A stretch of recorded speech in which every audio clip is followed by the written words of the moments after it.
Hey y'all, welcome back to my channel.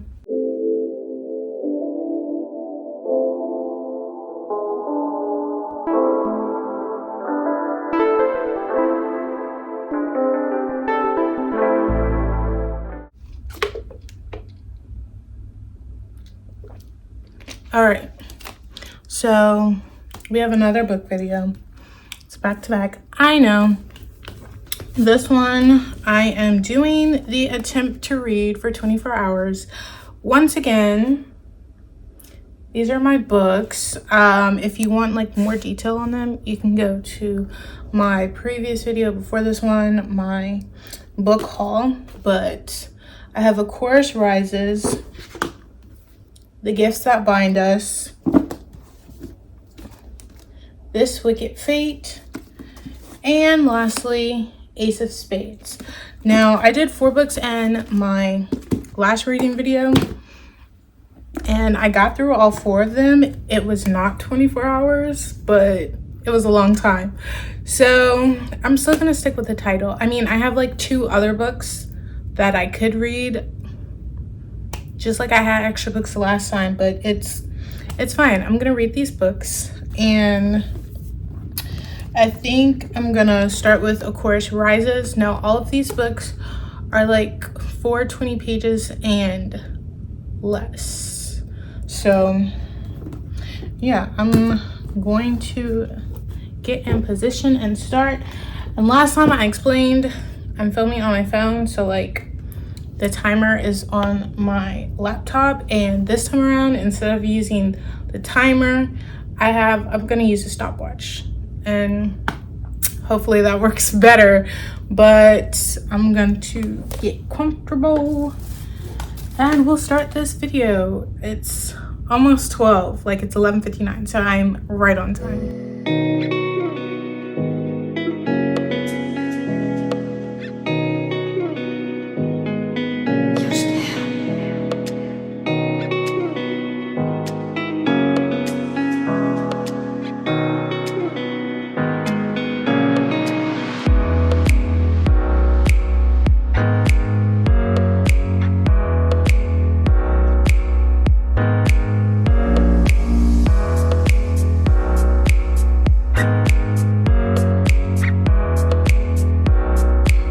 All right, I'm here with my hour check-in for A Chorus Rises. Also, I forgot to mention that this is the sequel to A Song Below Water, the conclusion to the series. Here's my timer, y'all can see. So it's basically picking up right where the first one left off. Spoilers alert if you have not read the first one, but the first one focused on characters Tavia and Effie, and this one is focusing on character Naima, which Tavia, Effie, and Naima didn't really quite get along. At the end of the first book, there is this big showdown where it's revealed that Tavia is a siren, that Effie is a gorgon, and Naima gets turned into stone. She later gets awakened by Tavia's siren song.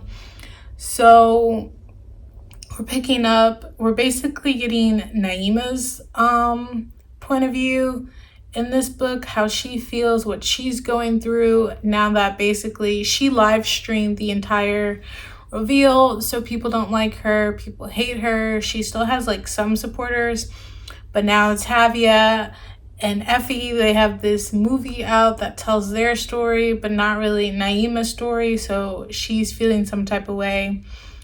She feels like Portland has turned on her. Everyone she's known has turned on her. So that's kind of how she's feeling. And she recently just got sent to live with her aunt and some of her cousins.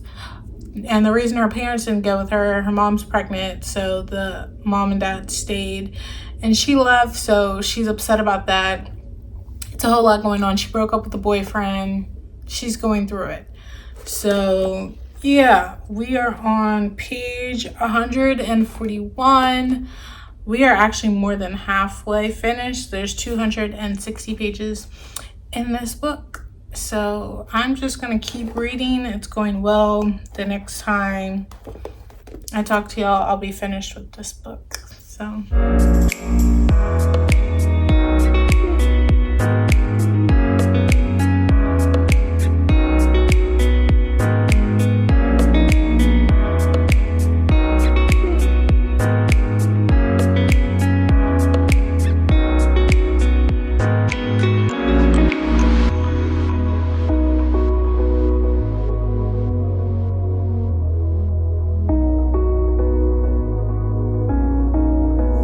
all right, I finished the book in 2 hours. Of course, Rises. I actually liked the book more than I thought I would. So because it focused on Naima's point of view, which in the first book, I didn't like Naima whatsoever.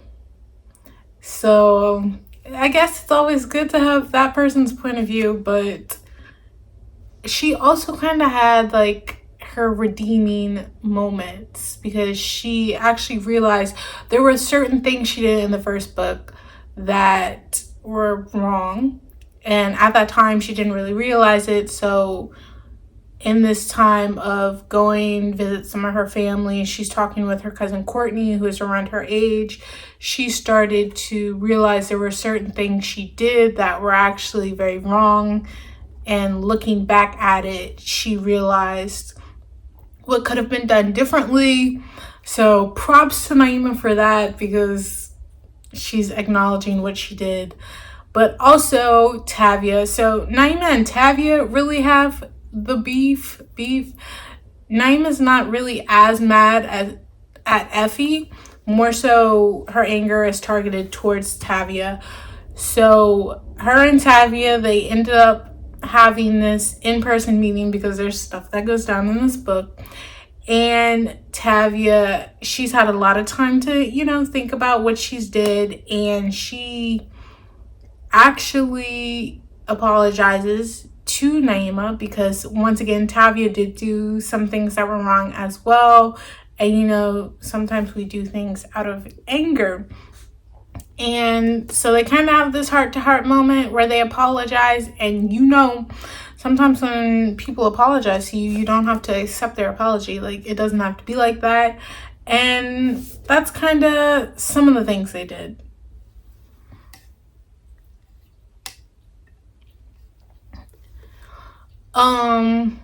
But in the end, though, they do have to come together for like a common enemy. Naima and Tavia have this enemy that's stirring up trouble. And I'm saying enemy, it's not like, but they're doing some bad things.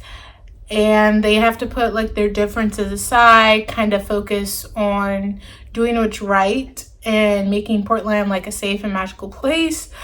And they do, and I think that's why I enjoyed this one more, because they both were able to reflect on what they did and acknowledge their wrongs and kind of put things aside.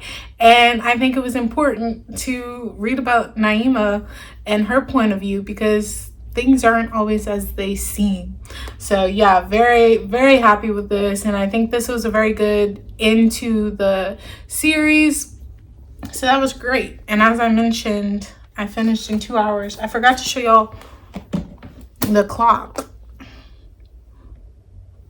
And it's 2:06 now. I'm about to eat some lunch, but when I come back, I'm going to read This Wicked Fate, which is also part of a series. This is the second one in the This Poison Heart series. It's also the conclusion.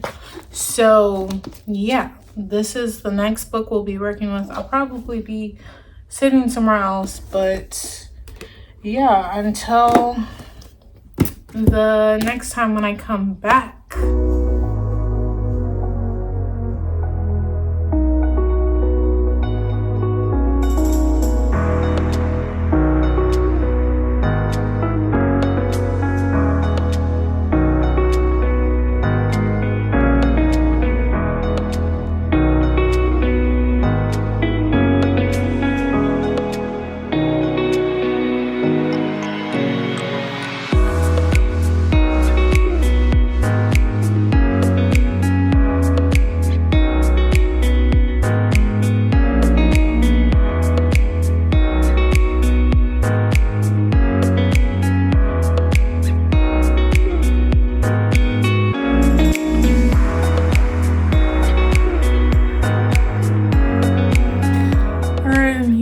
hour check-in.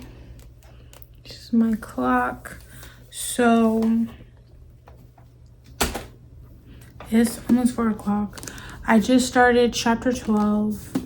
I am on page 165, and this book has a total of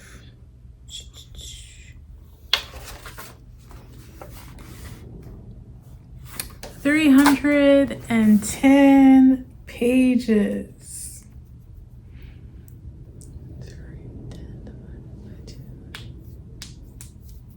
So you girls at the halfway mark. So this book literally picked off exactly where it left off. Also, spoiler alert if you haven't read the first one, but Breezy thought her aunt Cersei was dead, which is the whole reason why her and her moms were even at this house and caught up in this drama. But it turns out Cersei was never dead, and she also never wrote this letter to Breezy telling her to come here. Cersei's never really wanted Breezy's to come back because of the type of work they do, and Breezy's ended up adopted because her mom, Celine, found out she was pregnant and didn't want her to be caught up in this world and thought adoption was the best option. Also, Breezy's birth mom is dead, so she kind of really only has like Cersei from the blood family. And also we're getting more into like the Greek connection because they're related to Medea, Breezy's family. They're related to Medea. We're talking about Persephone and Hercules and Hecate. So we're getting more into the Greek side of things and who's connected to who and this entire path we're going down. So they're on this hunt to find the pieces of the Arbitrator's heart. They only have 2. There's a total of 6 pieces. And they're looking for the heart because they need it to bring back Breezy's mom. Well, one of her mom, Dandy. She has her other mom. And there's also other people looking for this heart as well. So it's kind of like a race between the 2 groups to get the heart, as well as all these other kind of challenges going on. And 2 pieces of the heart are actually in 2 living people right now. So I don't know how that's going to work when and if they get the other pieces of the heart. Yeah, and they're about to go on like a hunt to find this hidden island that the original Cersei and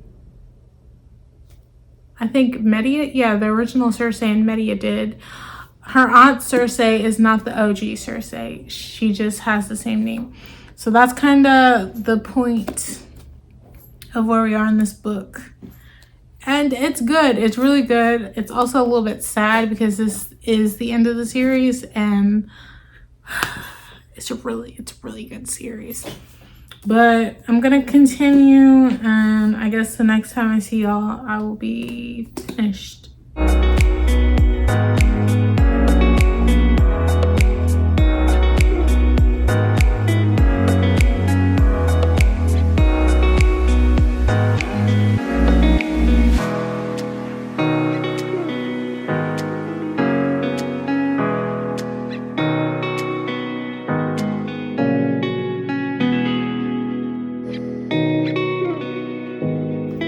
I have completed the book. This is actually the quickest time I've ever read a book, but it only took me an hour and 42 minutes. It is 4:43 now. So we love to see it. It was a good ending to the series. It wasn't as sad as I thought it was gonna be. I mean, there were some moments where I thought it wasn't gonna be, but it's okay. We got to the end of the book and all was great for the most part.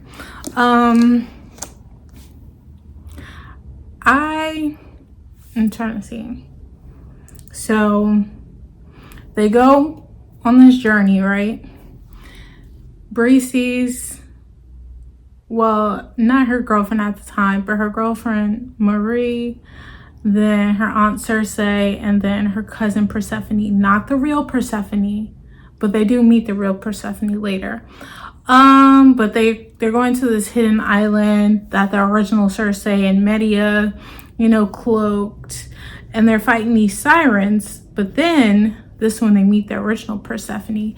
The original Persephone saves them. The sirens run away. They get to this island, and this one we're really getting into the action and the drama. They're now on the hunt to get the last piece of the Arbitrator's heart so Briseis can bring her mom back. And she runs into Carter, which is the guy that betrayed her. And Carter's mother killed her mom that they're currently trying to bring back to life. And his aunts, uncles, and cousins, who are all out to kill Briseis and her family, basically. They want the power of the Arbitrator's heart to become almighty gods and goddesses. So there's a little bit of confrontation between them. Some things going on. Carter feels like guilty because of what he did, which you have to read to find out what he did, but he did some suspect things. But all in all, chef's kiss. We had a great ending. Hecate comes. We meet Hecate. We meet Arbitrus, which is he's Hecate's son. Yeah, and Medea is his sister. It's a whole thing. There's a whole big old family tree we got going on. But yes, I was actually very happy. And I think also because the flow of this book, it just went. There was really no time. It was just straight. Like, it wasn't a slow start or anything like that. We were going straight to the point. We were getting in the storyline. And yes, we love to see it. Although I am sad that this series is over, I'm glad it ended the way it did. So yeah, This Wicked Fate. And we are moving on. So I'm halfway finished. Read 2 out of 4 books. So this is the next book I intend to read, Ace of Spades. Yeah, we're gonna keep going. I've been doing good with my reading back to back. This one's in like the 400s as well, and so is the last book I plan to read. So yeah, I might take like a little break before I continue reading again, but yeah, once y'all see me again, I shall be starting this book.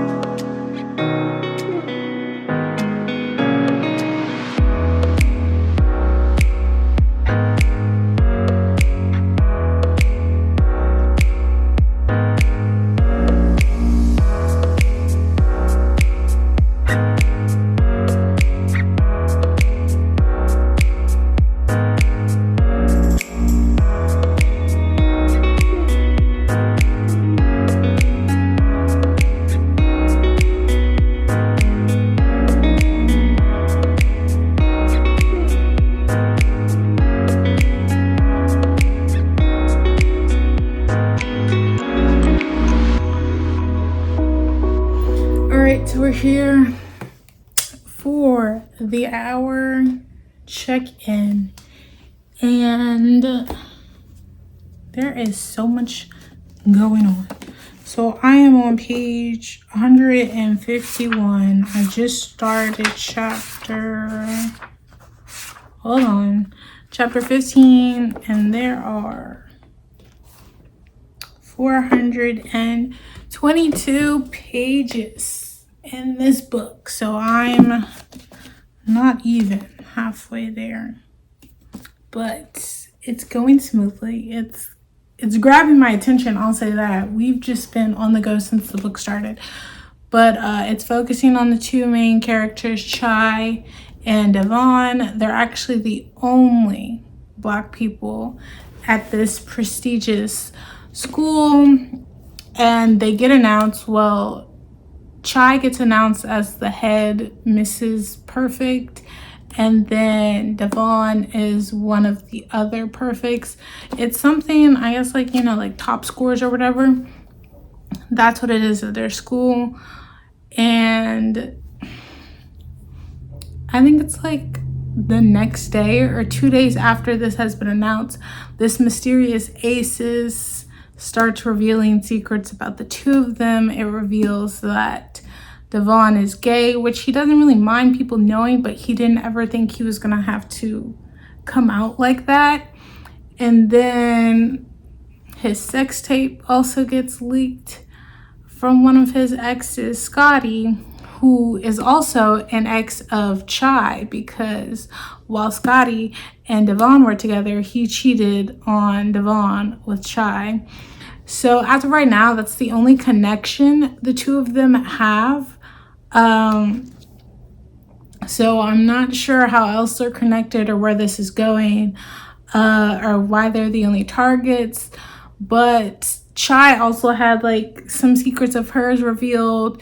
Her best friend Jamie, there's drama going on saying that she was rejected by him, that she's a thief, which it was planted. She didn't steal it, but there's these little secrets and some truths, rumors just going around the school for this aces person, and it's causing quite the stir, especially because Chai wants to go to Yale and Devon wants to go to Juilliard. So, you know, this type of stuff can't be happening. So it's kind of where we are right now. I'm not sure who aces is, because there are a lot of possibilities, but I feel like it could just be some random person. But at this point, I don't know. But it's very good. I'm loving this book. It's giving like Pretty Little Liars, when all of a sudden A came out and started revealing secrets and messaging them. So that's the vibe I'm getting. So we're doing good. It is also 5:55. It's almost 6. But that's where we are. And I will continue reading, and I guess the next time you'll see me, I'll be finished. I don't know. This is looking like it's taking me a little longer than the other books. I don't think I'm gonna do another check-in, but quite possibly could. So we'll see.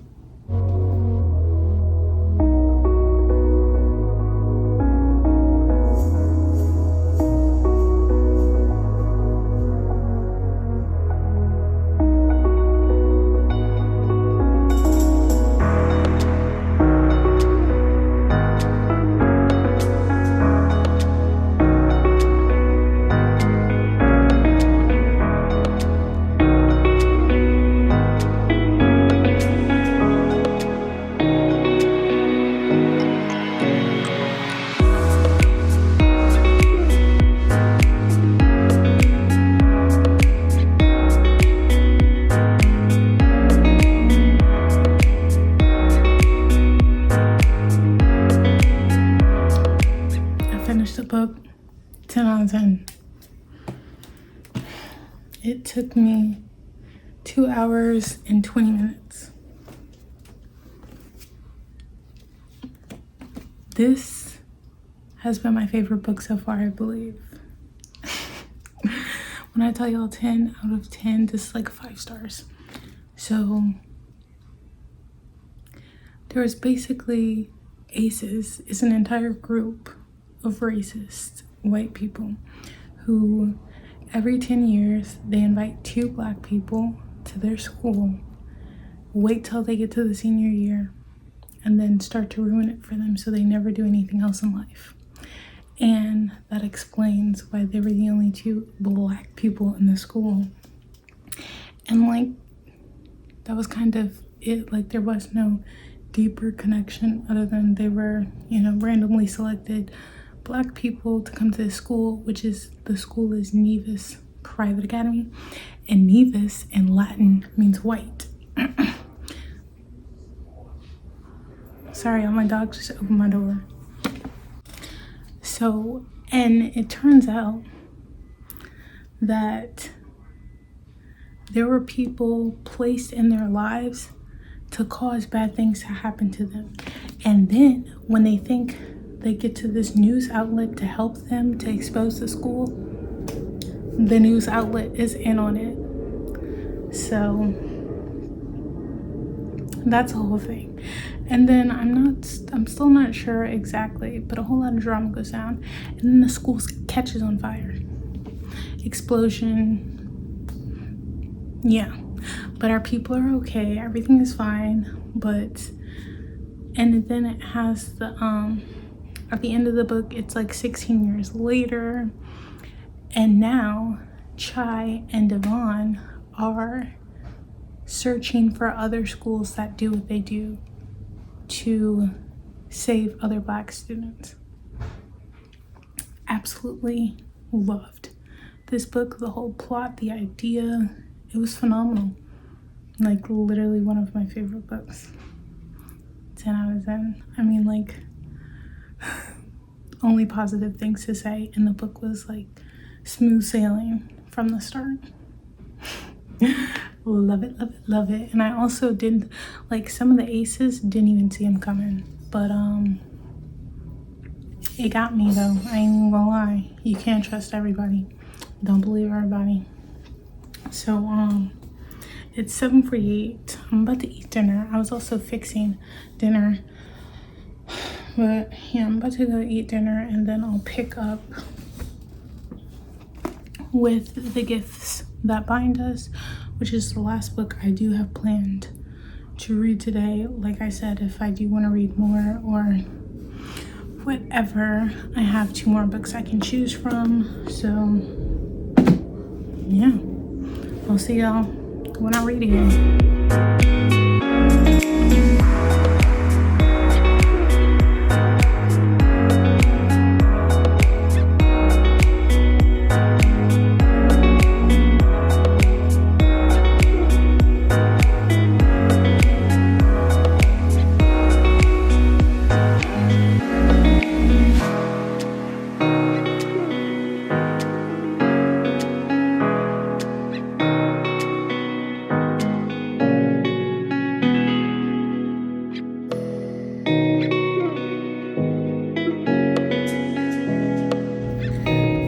Here for the hour check-in.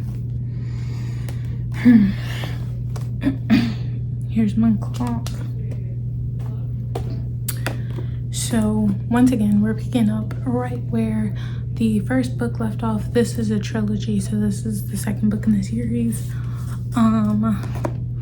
Maeve and her friend. So Maeve, Ro, which is her boyfriend, Lily, which is Ro's sister and Maeve's ex-best friend, and then Fiona, which is Maeve's friend she made in the first book. They have this whole little group. They all have they call them gifts, but they basically all have powers. Maeve can read minds. Fiona can, like, heal things. Ro, I forgot what his is. He has some type of power. And then Lily is electricity. Now, they recently got these powers when they brought Lily back from the river. They did this ritual, and it's a whole thing. And it all started because May found these tarot cards, and she started doing tarot card readings. One day she did a reading for Lily, and then Lily went missing because she drew the housekeeper card. Now, again, that has a story behind it. And they're trying to figure out these new gifts and what they mean, what they can do, while also dealing with, why can't I think? It's like the Children of Bridge or something like that. There's this weird group that doesn't like gay people, any of that. They're very, like, they show up and they cause chaos type of thing. They're trying to, in a way, like, brainwash people in this like neighborhood, or is it the town, something like that. And now there's some other group that's visiting schools and telling kids about, like, contraceptives and they just actually went to like this party where these people were going to be to get some like intel on them, and that kind of went wrong. But I am on page 159. I'm about to start chapter 17, and this book has 404 pages, so I'm not halfway there, but we're getting there, and it's good so far. I mean, like, I really enjoyed the first one. The second one, it's okay, but hopefully we get more into it. I'm ready for the drama. I'm ready to stir the pot, but we're gonna keep it.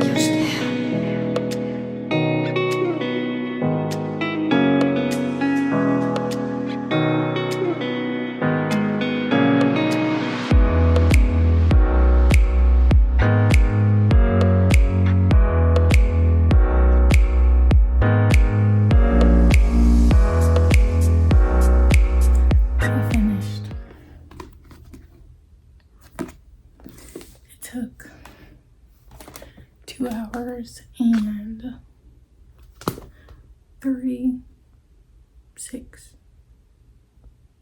38 minutes.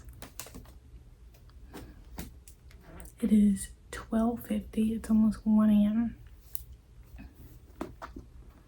But we completed the book. So the Children of the Bridge is I want to say it's some type of cult, to be honest. They claim to be religious and like draw people in using religion, but they're on some other stuff. They're kind of magic and power hungry, which is why they were after Maeve and her friends. It's a whole lot to take in. I will say I enjoyed this book, but I do think I like the first one better. And I think I was like more into the first one. The first one was it flowed better. It was like once you started reading it, you didn't want to stop. I took a couple breaks while reading this one, but it was still good. And there is one more book in the series. It comes out in 2023. I'm just not sure when, so I will have to wait for a little minute to finish the series. But it ended on them in a way stopping the Children of the Bridge, but I believe they're definitely going to come back. Maeve and her friends, they sorted things out. They were going through like a tough time, and that was sorted. Some of them were losing their gifts, and Maeve discovered that she's like a sensitive. It's a whole thing. I don't know how to explain everything. You're just going to have to read the book. But Maeve kind of also, in a way, finds her purpose at the end of the book. So there we have it.